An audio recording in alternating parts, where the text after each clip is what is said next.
Hello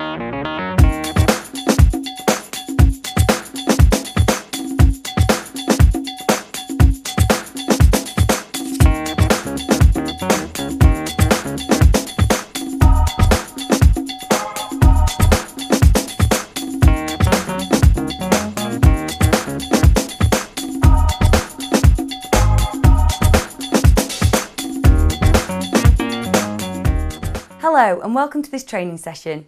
This session will focus on the company promoting positive behaviour biting policy.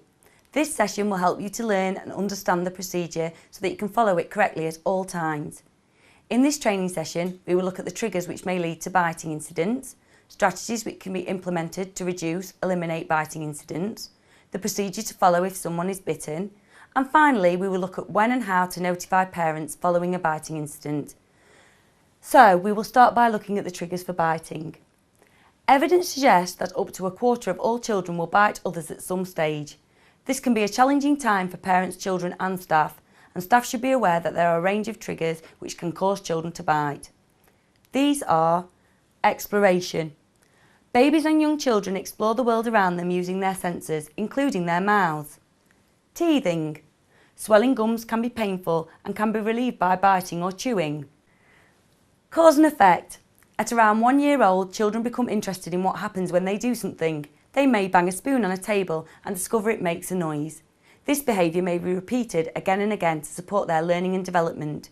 This could be the case with biting, as if you bite someone, you receive an instant reaction. Attention. In situations where children do not feel they are receiving enough attention, biting is a way of becoming the centre of attention very quickly. Independence.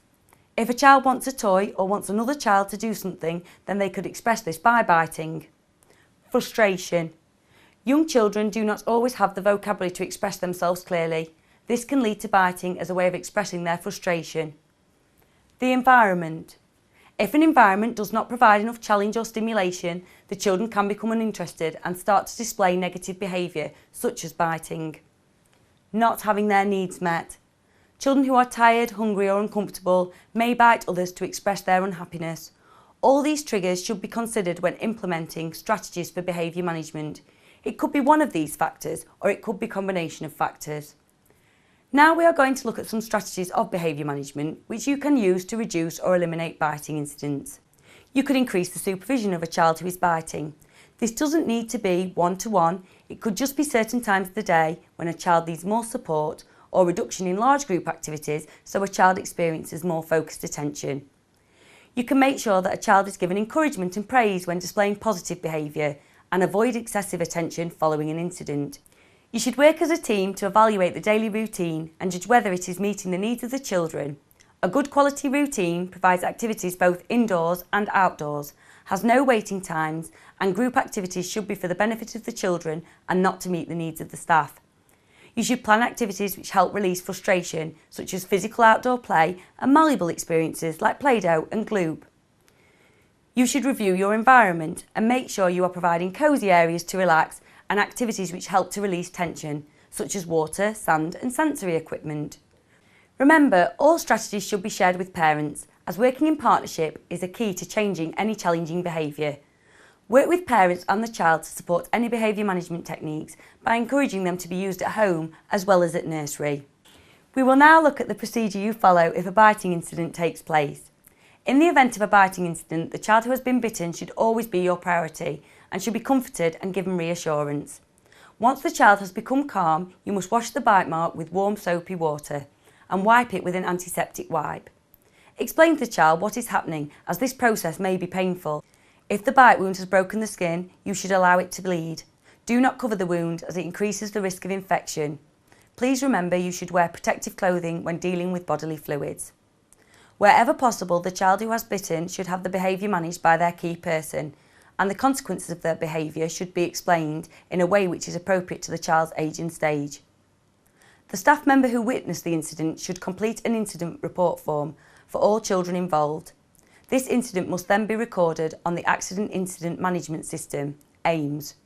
Refer to the Accidents and Incident Policy for more information. Following a biting incident, a conversation must be held with a designated behaviour management coordinator. They should then implement an ABCC monitoring behaviour form, looking at the events that led up to the biting incident and any possible triggers. This may be an isolated incident, however it is important to identify this by using the ABCC form so that you can implement the correct strategy. Notifying parents following a biting incident. Should a biting incident take place where the bite breaks the child's skin, a senior member of staff must contact the parent of the child immediately. This phone call should be sensitive and offer reassurance to the parents and offer an explanation of the procedure which has been followed. You will need to advise the parent to contact the child's GP, or the parent may wish to take the child to A&E immediately. If you wish to seek further advice, the staff member or the parent can contact their local Health Protection Unit, HPU. As we do not want to worry parents unnecessarily, if the skin is not broken, an initial bite mark may fade following treatment.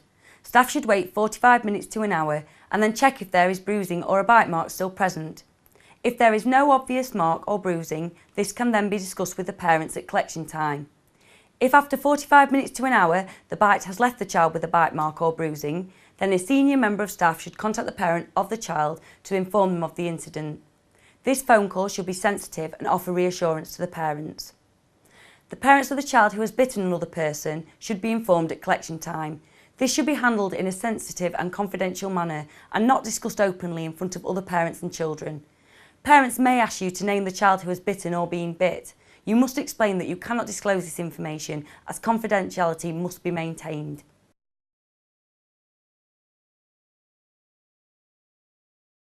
Now that you have received your training on promoting positive behaviour, biting policy and procedure, you will need to take the following steps. Step 1. Ask any questions you may have. Step 2. Your manager will test your understanding of this procedure. Step 3.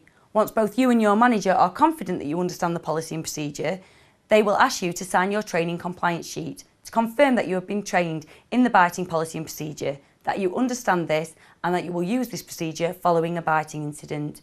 Thank you for listening.